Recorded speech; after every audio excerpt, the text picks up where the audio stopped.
Welcome back to the kitchen, guys. We got a great episode for you today. A gauntlet has been laid down and we are gonna do it Panda Express style orange chicken. Everybody knows it, everybody loves it. We're gonna show you all the tips and tricks today to get that perfect, crispy, golden brown crust, that juicy, melt in your mouth chicken, and of course, the best of the best, that citrusy, spicy, sweet and sour sauce that sticks to that chicken and it just goes so well together. And then we're gonna bring in my wife and we're gonna see, can Bobby beat it? First things first, let's start with our chicken. I'm gonna be using thighs today. That is what Panda Express uses, and I think there's a good reason for that. It stays really tender and juicy when you deep fry it. But if you wanna use breast, if you're a white meat person, that is totally fine. We're gonna do thighs today. So we're gonna start by breaking these down. We want about a pound of meat. So I start out with like 1.3-ish pounds. That way, once I've removed any excess fat and stuff, we'll end up with a pound of meat. We're gonna break it down into 1-inch chunks and those will fry up beautifully.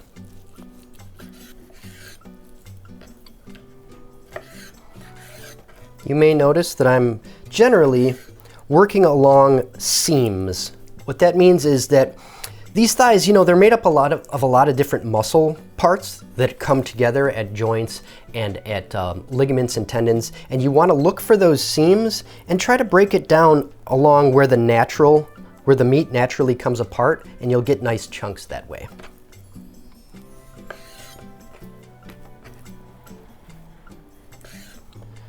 And there we have it, 1 pound of chicken thighs broken down into 1-inch chunks. Let's get these in our marinade and move on. Chicken's in a bowl. We are gonna start with our dry ingredients. I have here a little bit of salt, sugar, white pepper, and some baking soda. If you don't have white pepper, you can substitute black, and make sure you use that baking soda because that is a big part of what we call our velveting step, which is gonna allow this meat to tenderize and absorb all this marinade. Get those on first. Give it a little massage. I like to massage those into the meat before I add anything else. Just helps it to divide evenly over all of the surfaces. Now we're gonna go in with a little bit of Shaoxing wine. This is a Chinese cooking wine. If you don't have it or you can't find it, you can substitute any dry sherry. They're very similar.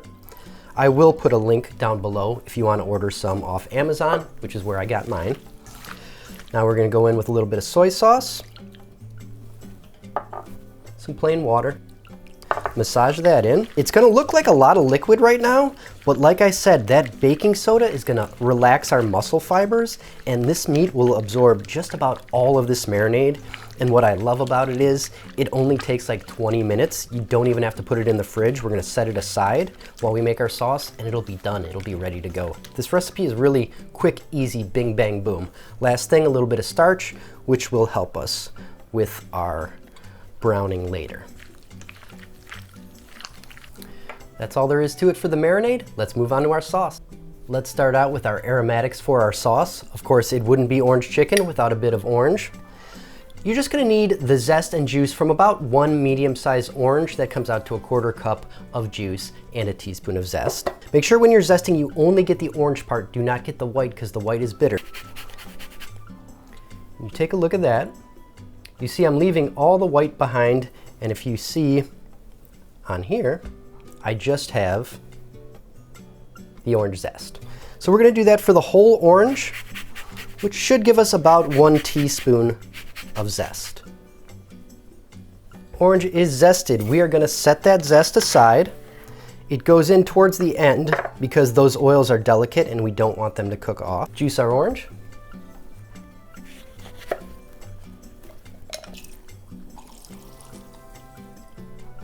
Fresh juice is really nice here, and you need the zest anyway, so get yourself a fresh orange. I like to strain my juice. You don't have to, but taking the pulp out takes out a little bit of bitterness, and we want a nice sweet sauce. I'm gonna strain it right into my vinegar because our acids will go into the sauce together. Let's move on to our ginger. Fresh ginger is definitely the way to go here. It just has so much better flavor. I always peel my ginger with a spoon. It's easiest that way. Skin will come right off, and ginger has all these little crags on the outside, and the curvature of your spoon will help you to get in between them and get all that peel off. And don't worry if you're not perfect with your peeling. The peel is edible. and we're gonna strain our sauce in the end, so it doesn't really matter. Now, when you're breaking down ginger, I've seen a lot of people try to use the grater or just mince and mince and mince away. It's really not that hard if you do it just like you do your garlic. If you've ever seen me do garlic where I do a crush and then a mince, it's the same thing with ginger. All you have to do is slice it first.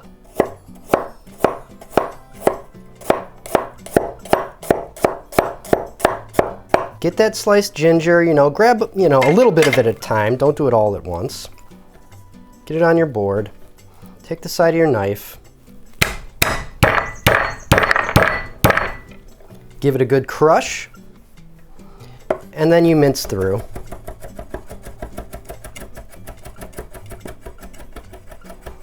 Just like you do with garlic. Come back the other way.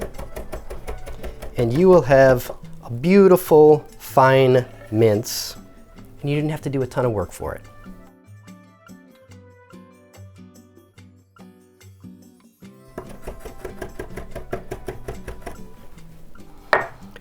So our ginger, our garlic, and our scallion, all those aromatics will go in together.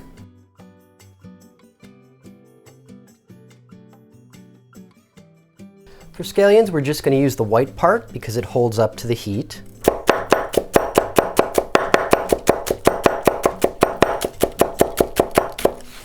But if you get a little bit of green, that's fine too. Saucepan is set up and we are ready to go. Let's talk about this sauce a little bit. Essentially what this is, it's kind of like a jazzed up duck à l'orange sauce, which might be surprising because it's a fast food sauce and it's Chinese in nature. And I don't know if the creator, Panda Express created this dish, by the way, so props to them. I don't know if they were thinking of duck à l'orange when they made this. More than likely, we just have that synergy that happens. We have a poultry, we have a citrus, and they go together so well. So different cultures brought that together in a very similar way. Now, since we see that, we're gonna use the duck à l'orange techniques. And specifically, we are going to make a gas streak to bump our flavors up and make it that much better, because after all, we are trying to beat the original today, so we're going to use our culinary knowledge to do that. Sugar, a little bit of white sugar goes into our pan. Give it a shake so that it's in an even layer. Get your heat to medium-high. We're going to let this sugar caramelize. That is the first step of making a gas streak, and it's really important because caramelized sugar, everybody knows caramel tastes different than regular sugar. Caramelized sugar has those deep, toasty, toffee notes. It's got a little bit of bitterness and a lot of complexity, and it's just gonna take this sauce to another level, I think, better than what's going on at Panda Express, and it only takes a few extra minutes. Dry sugar in the pan, medium-high heat, we're gonna see this start to melt. It will start to turn golden brown. Don't touch the sugar while it's melting because you don't want it to crystallize, and that can have the effect of creating crystals. Let it melt on its own, don't touch it. If you need to move your pan around to keep the heat even, go ahead and do that. Once we see it get golden, we are going to add our acid. Get this so you guys can see it. We have a beautiful golden caramelized syrup. That's exactly what we're looking for. Acid goes right in. Stand back, don't splash.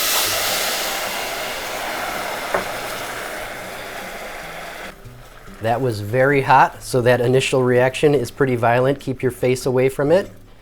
There's also going to be a lot of steam from that vinegar. You don't want to be huffing that in. You will see your sugar will seize when that cool liquid hits it, and that is fine. That is natural. It's going to remelt as we cook the sauce. If you've ever made candy, that sugar was at about, I would say, a soft ball stage, somewhere around there. And that's why it balled up when the liquid hit. Heat should be about medium now. You're gonna see it bubbling, and that sugar will slowly melt. You've essentially made candy right now, so it takes a little while for that candy sugar to melt, but candy sugar is delicious. It has a lot more complexity than regular white sugar, and it's gonna make a beautiful sauce.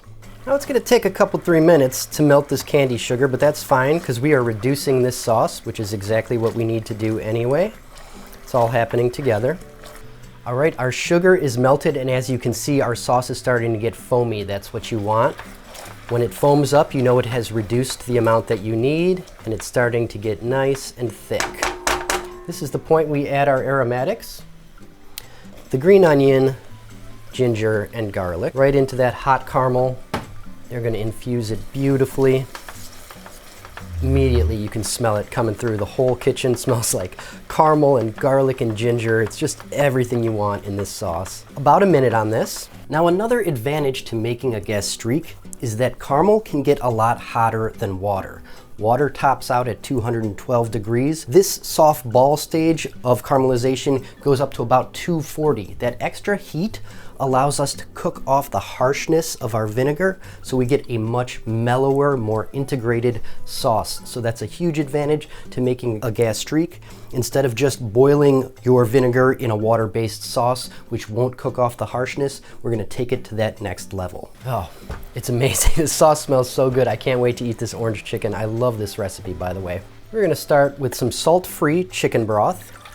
Very important to use salt-free here because we're adding other salty ingredients and we don't want our sauce to be overwhelmingly salty. More of that Shaoxing wine that we talked about. Again, you can use dry sherry if that's all you have. It really is a pretty ubiquitous ingredient in Chinese cuisine. Great flavor in that. Another ubiquitous ingredient, soy sauce, of course. Now I'm putting in a little bit of extra white sugar. You may wonder why, because we started with sugar. That's because plain sugar tastes sweeter than caramelized sugar, so we want to just up that sweetness just a little bit after the caramelization. Touch of MSG, aka accent seasoning. You don't have to use that, but I do recommend it. It really boosts everything, and it's just a little bit. It's totally fine.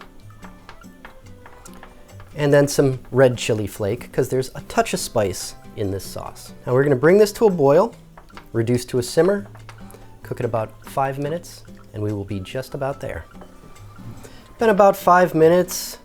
I've had some time to reduce and infuse. Now we're gonna go in with that orange zest. Just a teaspoon. We don't want too much because we don't want to make it bitter, but we do want to make it orangey. I think this is one of the things that's gonna help me beat Panda Express, because I don't think their orange chicken tastes very much like orange, personally. A little bit of toasted sesame oil.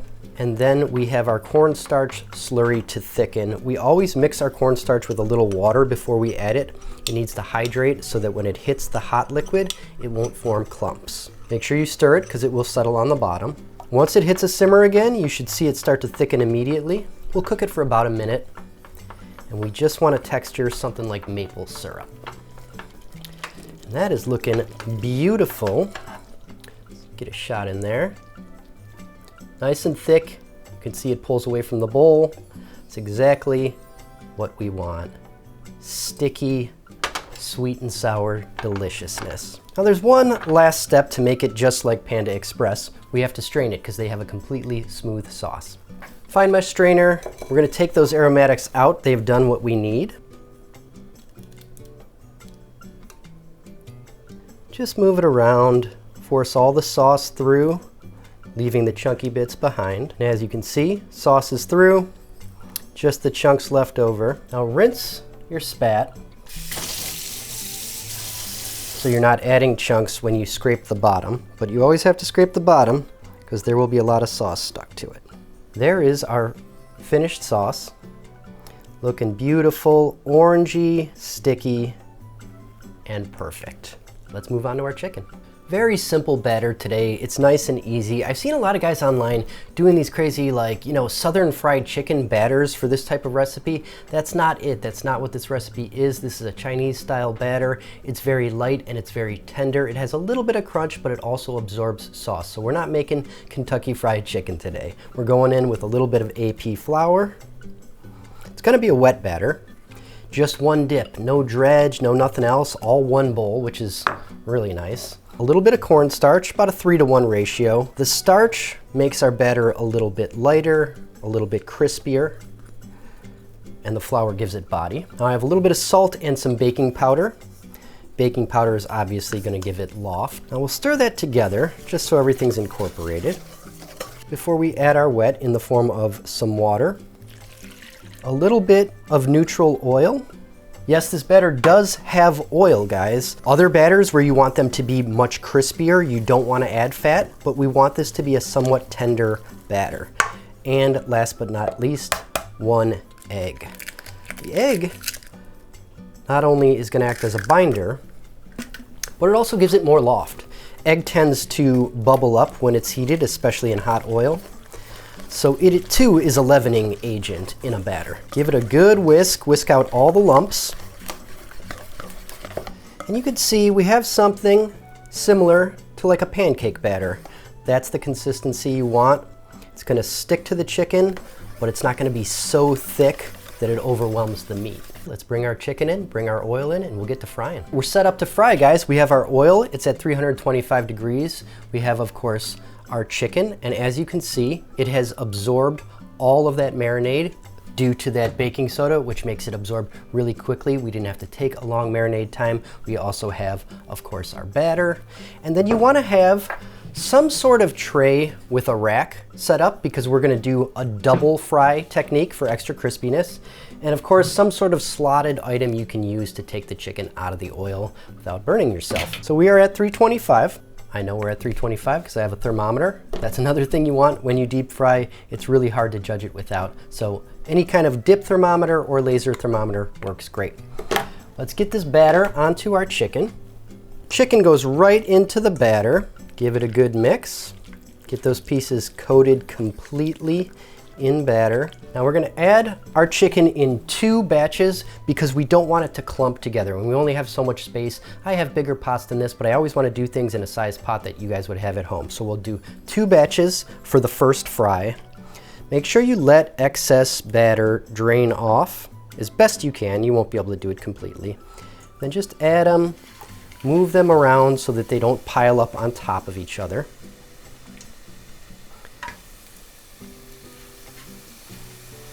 Like I said, about half of the chicken in the first go.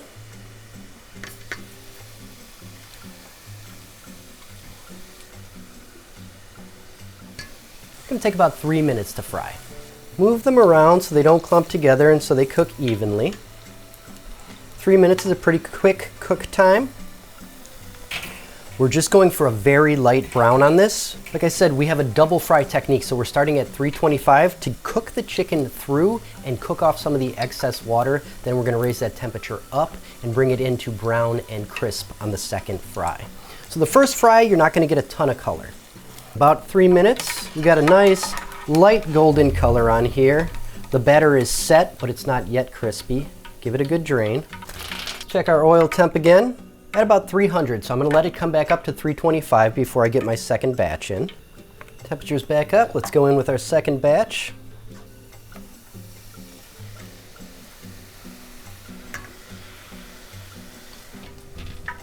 Looking beautiful, let's get them out. And you'll have some little drips of batter that have cooked off. Go ahead and sift those out with it so that they're not burning in there. Crank that oil up. We're gonna bring it up to 375 and we will do our second fry. And we are just about there, guys. If I didn't mention, we're using a neutral high smoke point oil. Any neutral high smoke point oil will do. I'm using soybean oil today. Another good option would be canola oil. For our second fry at 375, our batter is already set so everybody can get in the pool all at once. It doesn't matter if you crowd the pan a little bit. Just make sure your oil isn't more than halfway up your pot, because when it foams up, you don't want it to overflow. That would be a disaster.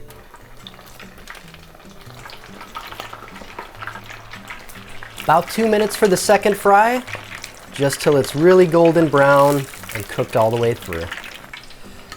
Now, look at that beautifulness. Golden brown. It's crispy, but it's tender. It's a light batter, slightly absorbent for the sauce. Like I said, not Kentucky Fried Chicken. This is Chinese fried chicken, and it's a little different. Those are puffy. They're crispy, but tender. And because of that wonderful marinade, they're gonna be so juicy and that meat is gonna be melt in your mouth. Let's get some sauce on this and let's eat. All right, so I nuked my sauce for a minute just to warm it up so it doesn't cool my chicken down. One last touch, a little extra crushed red pepper because I want to imitate Panda Express and they have a little red pepper that hasn't been strained out. A little bit of spice too, brings it up. Chicken going in. Nice and crispy, you hear that? Let's give it a toss.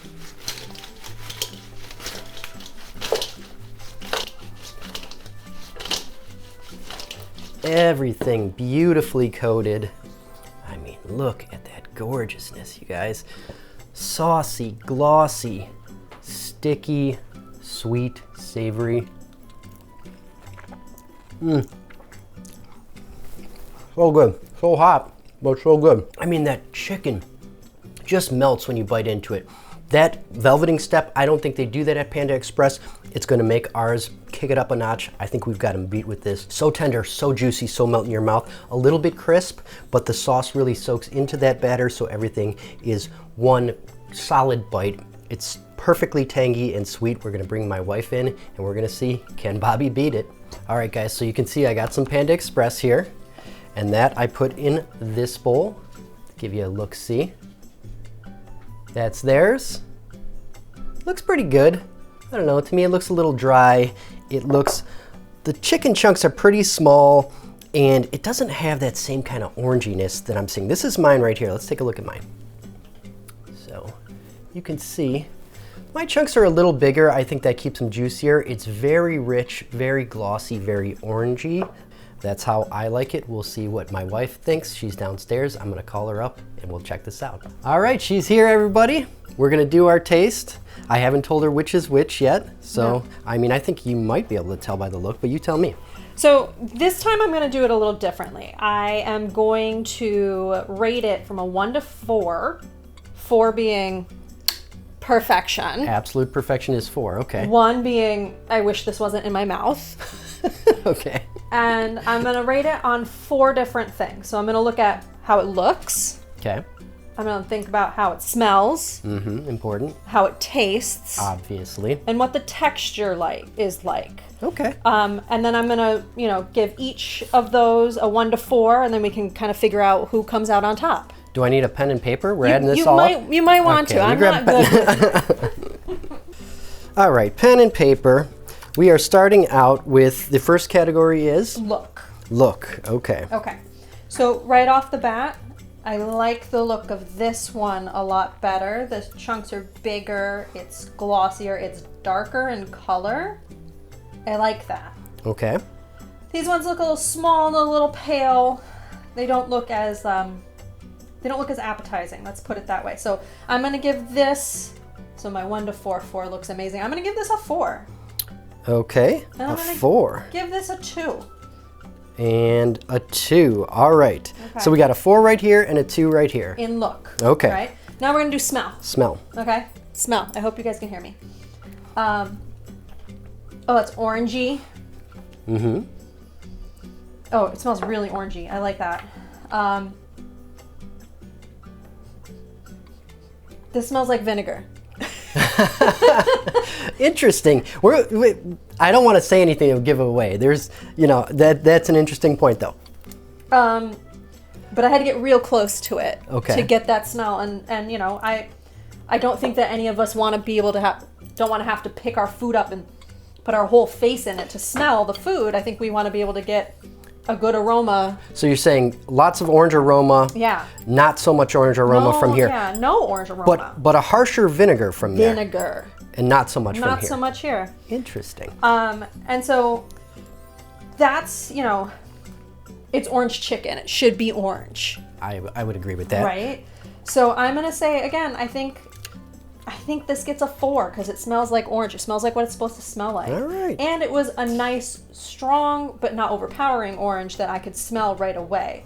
Whereas this, I'm sorry to this chicken, it gets a 1. A 1? That bad? Because it's just vinegar, and I had to put my whole face in it to get that smell. All right. Well, we're definitely seeing someone, I mean, we haven't tasted yet, but we're seeing someone definitely running away so far. Yeah. Okay, so we got look and we got smell. Let's go taste. Let's go taste. Let's see. Oh, that is orangey. Sweet. Oh, that's good. So we got a lot of orange flavor. Orange flavor. Is it's not overwhelming? No, it's not. It's not like that's all I taste. I also taste, I taste the frying. I taste I get a sweetness. I get a little saltiness. I can kind of just... Spice level, how do you feel about it? Honestly, there was no spice to me. You didn't find it to be spicy at all? Let me do this one. Okay. That's just like, there's no orange. No orange. Interesting. There's but it's no called orange chicken. So one of these are both called orange chicken, and one of them you're saying has no orange flavor. This one has no orange flavor. Okay. It's very vinegary. Heavy on the vinegar, okay. So, again, that's what I was smelling, that's what I'm tasting. Instead of, you know, like the acid coming from actual oranges, seems to just be coming from white vinegar. Interesting. Is what I'm saying. What else? Any other flavor? I'm trying to, like, it's sweet too, but I would say they're equally as sweet, but the way that the sweet comes through on this is almost like too sweet. Okay. It's just kind of bland. I liked the orange in this one a lot because it's orange chicken and I wanted orange chicken, but I also wanted a little kick of spice. So you think it's lacking a little bit in the spice? So I'm gonna give it a 3. A 3. Because I wanted a little more spice. Okay. And honestly, this one actually, now that I'm getting like a little residual spice on it, and I like that. Interesting. Okay. I see. I'm so used to you not liking things too hot. I know. But there's something about this that's what I want. So you like that this one had a little more kick. more kick. Okay. So I'm gonna give this one a 2. A 2. Okay. Okay. We can always throw some red pepper flakes on one of them. Texture is important in this, I think, because you're talking about tenderness, crispiness, stickiness, all of those things. This chicken is perfect. It's not so chewy that you're like trying to work through it. It's pretty much almost melt in your mouth, quick and easy bites. It's delicious. And I got a whole red pepper flake just in the back of my throat. I guess it's spicy enough on that bite. Oh, crap. That bite had your spice. The texture of the frying is also really great. It's like crispy, but at the same time, I don't feel like I'm biting into like a Popeye's chicken. It eats really easy. I don't know if that's how I want to say it, but it eats really easy. Juicy? How's the juice factor? Really juicy, not dried out. It's also really well sauced. Like there's a lot of sauce on there. I don't feel like I'm missing anything. And it feels like the sauce is in the batter, not just on top of it. Okay, interesting. All interesting So points. I like that. Okay, we're gonna come over here for another bite. Feels like they have way more batter. Batter's too thick, you Too think? thick on this one. Interesting. Like it's almost like, Well, also you're looking at, one has larger chunks. Yeah. So when you have smaller chunks, you get more batter per piece. that makes sense. And you're saying that you prefer it a little bit lighter on the batter like this. Yeah, because I actually get the chicken, Okay. right? Yeah. And I mean, I do love a deep fried chicken. Don't get me wrong. I'm a Popeyes girl through and through. But this is almost all batter. And I feel like I'm missing out on the chicken. So I can't really, like, I feel like the chicken's not nearly as tender as this one. It's a little dried out. The sauce, though, is good. The sauce is in the batter as well. So it's not just sitting on top of it. So they get points for that as well. But overall, I think this one just feels juicier. It feels fresher. It feels like real chicken. Okay. You want to give them a rating? Texture rating? A 4 4. and a 2. A 2. Texturally, the other one is failing. Well, not failing, but you know, it's mid. We're calling it mid. It's mid. Okay, what's my overall score? All right, let me see here. Get my glasses on and add this up. Daddy needs his glasses. All right, so we got 15 for one total. For this one? Yes, this one has 15 to 7. Oh. 7 for this guy. Sorry to this chicken. I hope this isn't your chicken.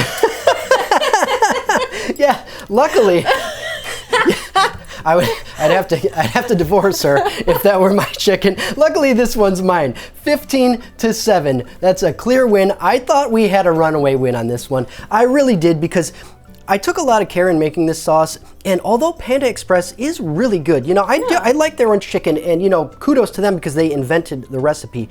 But honestly, it is a little bit insipid. It doesn't have much orange flavor. No. It's not that tender. It's not that juicy. And I felt a lot of things we could do to improve upon it. Yeah. I think the thing I'm most proud of is that you noticed very right off the bat in the smell and the taste that there was harsh vinegar here and not here, and that's because we taught a technique today called a gas streak, where we cook our vinegar in hot sugar to drive off that harshness. It's really cool technique. This was like hit you in the face vinegar, and you don't get it over here, but you definitely get that orange. And I think, you know, and don't get me wrong, Panda Express is across the street from my office. I eat it often, but there's something about having that fresh orange, that citrus in it, that just elevates it to a point where you're like, oh, this is real good food. All right, my turn. Okay. My turn to compare. Okay. Go ahead.